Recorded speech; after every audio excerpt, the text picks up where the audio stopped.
Mafuanga lene wailo ole tsang ole Tatau A Samoa ole malanga taine to alua na feo si mai fi. In ancient times, it was the women who brought the knowledge of Tatau to Samoa.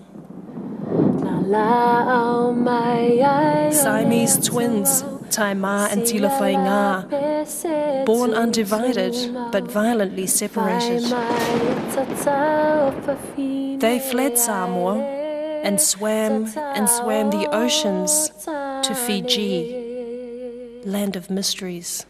Here they learnt the art of the skin, given to women from the gods, for their protection and to show their mana.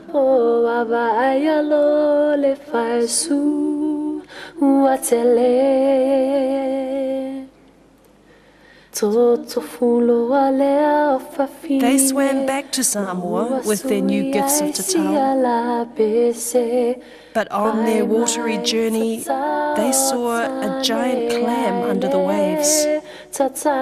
They went to the depths of the sea to get the clam, but when they emerged, they were seasick and confused.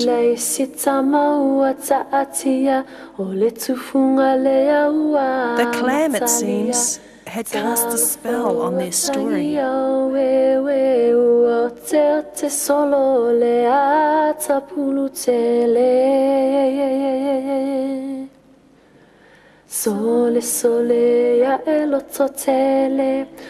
When they reached the shores of Faleolupo, the tale had turned, and by a slip of the tongue it was told it was the men who got the name Tatau.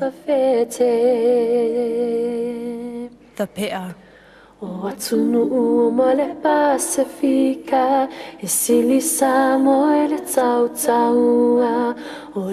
Today in Samoa, this legacy continues, and gender is marked by the art of the skin. Tatau. Aoso fa'aifu fa'amuli alea o fa'atu aloa selu fa'alao fa'u ole singano fa'apea fa'aulu taua o va'ileva salaolao.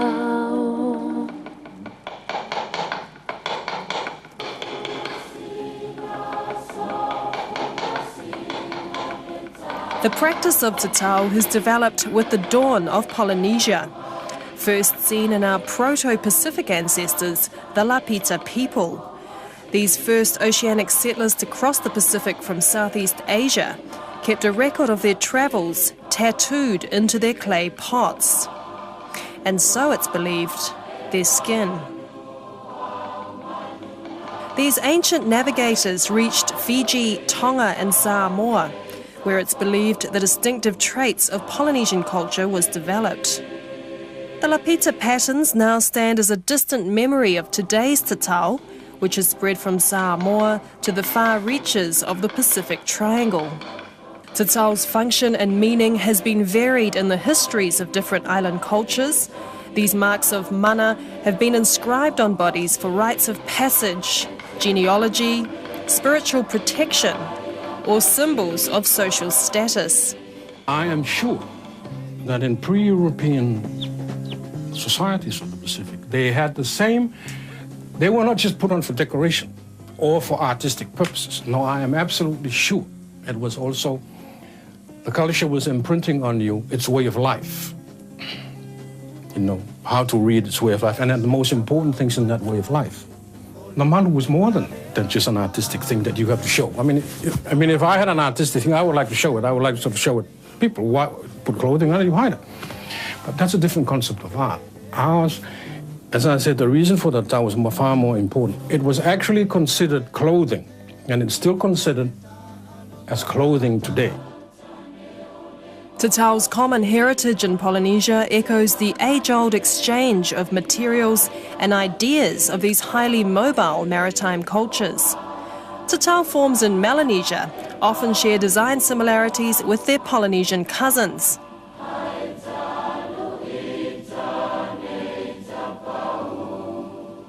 Harking back to the Samoan legend of Tatau, brought from Fiji for women, the triangular patterns of the malu, for example, are also reflected in the Fijian female Tatau designs.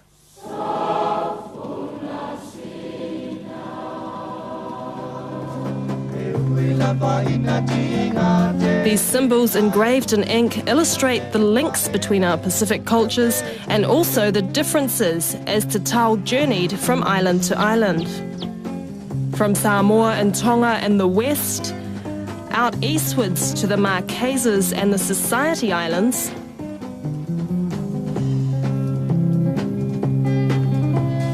then further on to the Cook Islands and out to the far reaches of the Polynesian Triangle. Hawaii, Aotearoa,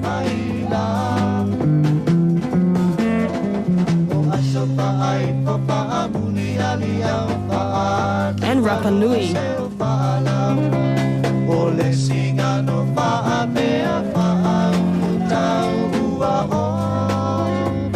At the apex of the Polynesian Triangle, Hawaii and Aotearoa, you see very, very different treatments of designs, and I think that that has a lot to do with the tools that were used and manufactured to do this.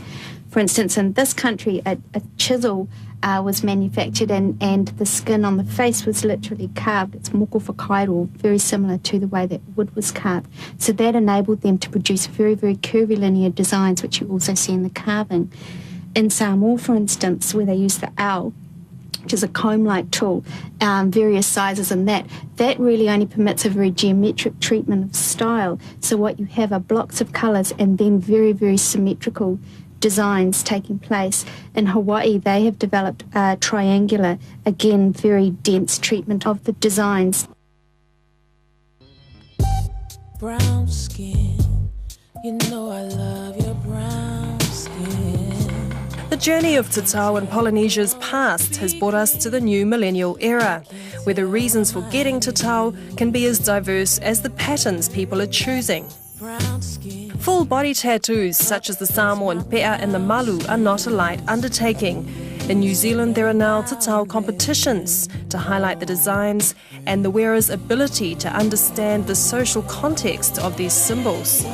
I would hate to see the malu or the tatau just being a fashion statement. What I'm seeing these young people tonight are particularly displaying the roles and responsibilities that go with having a malu or a tatau. Malu means to shelter, and that these young women are epitomizing what it means to shelter their culture, to shelter their families, and to basically be an ambassador of Samoan womanhood.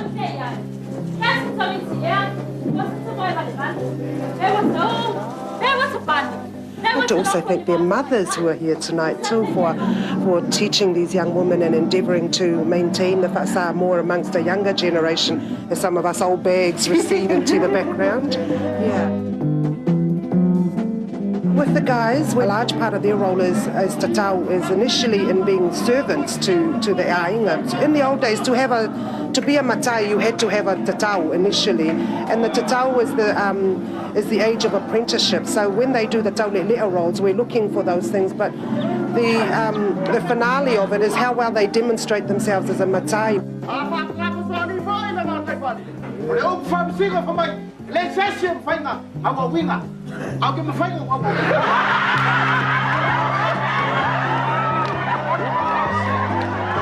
This is why we are doing this, is to give the ultimate help that we can give our young people, maybe for the New Zealand-born Samoans that are proud to be Samoans, but unfortunately have not got the chance to speak in front of people. It was actually through my grandmother. Yeah, she had her one, but it wasn't finished. So me and my sister, we decided that we'll complete it for her.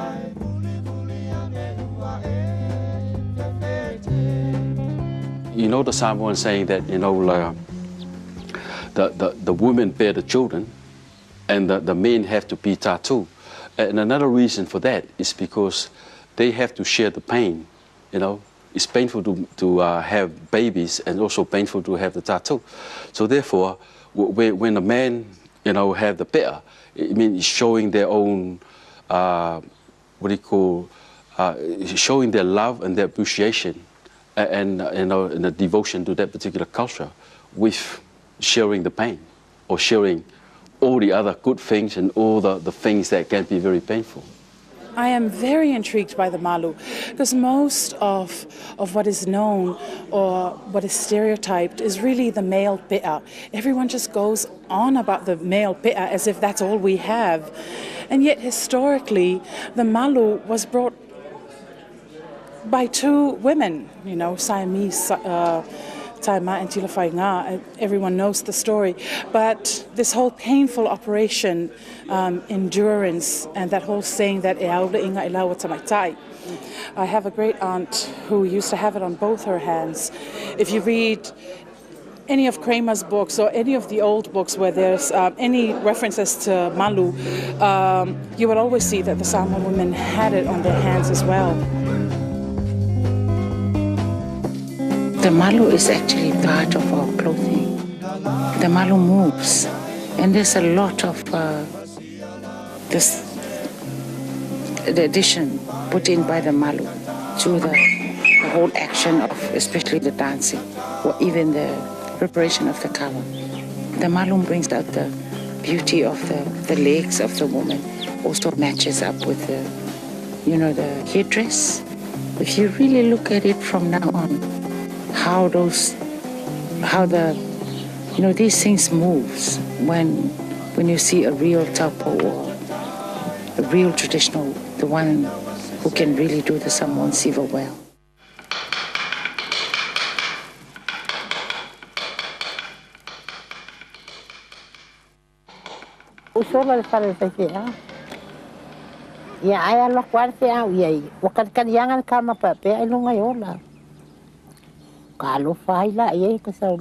When I heard that I had to get my malu done, I ran away to the minister's house because I was scared.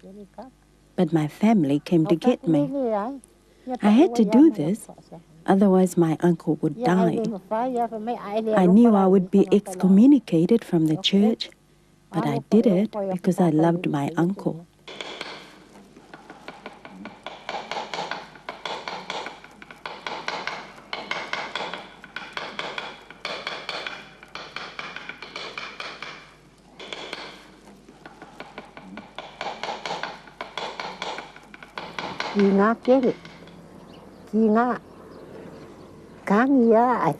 It was sore. It was so sore. I kept crying. When it got too sore, it would stop and start again the next day when I'd had a rest. Compared to having a baby, I think a baby's easier because a baby doesn't take long to come out. But with the malu, the pain goes on for 3 days. These designs were done by an old tufunga who got his ideas from upeti or tapaka.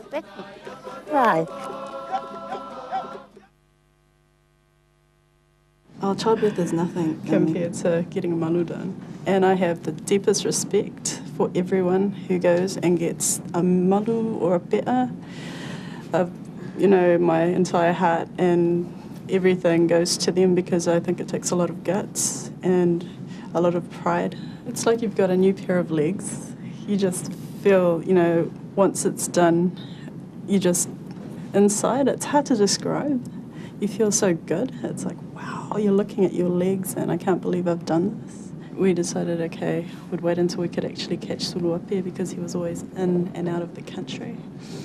And it's just something we've wanted to do for a very long time. And with Mum getting her malu done, that also encouraged us quite a bit.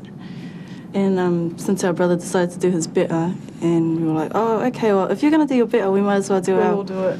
We'll do it together instead of doing it with a stranger or something like that.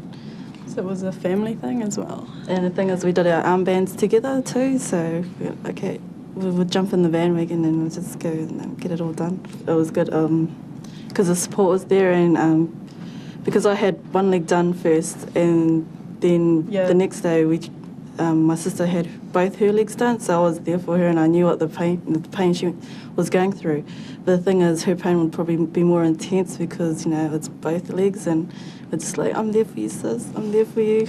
Some people, they give you dirty looks, and some people, they're like really, really proud for you, like malu, and it's like, oh. But then, you know, when you get the dirty looks, it's like really disheartening, and you just feel a bit stink. Why? Speaking someone, like, I can understand it really well, but I can't speak it on response, like automatic, and it's just made me want to just, you know, get into the Tatau more and try our best because you just want to so much. It's like you're wearing your country, you're wearing your pride, and you're carrying Samoa with you, so you want to get everything done. You want to be fluent in Samoan. You want to get your research, and I just want to build all my knowledge up now. It wasn't for the reason to proclaim myself as a Samoan or anything along those lines, which I think is how people see people being tattooed, and I guess that irritates me somewhat. It's an extremely private ritual, and for me it was done to honour my grandparents rather than to say to the world, I am Samoan, or I'm not fluent in Samoan, so I need to do this so that you will respect me as Samoan. My mother, my grandmother was a Tatau. She had a malu, so it was, in my view, incumbent on one of her granddaughters to have one, and it just seemed to fit with me. And when I was in my early 20s, got a scholarship from someone, I can't even remember who now, to go to Samoa to do a paper on the malu, so I did that when I was just out of my teens.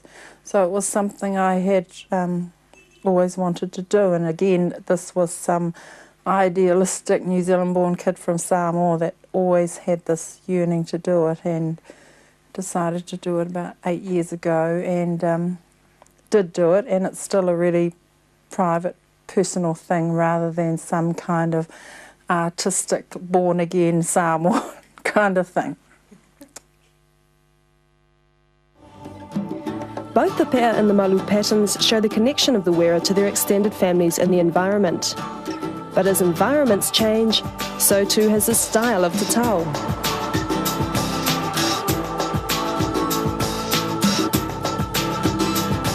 It's a cruel June morning on the edge of the city. It's so damn hot and my neck is feeling gritty. I gotta find something to do, cause if I don't pretty soon, I think I'll go Lulu. Every day seems like the same old thing.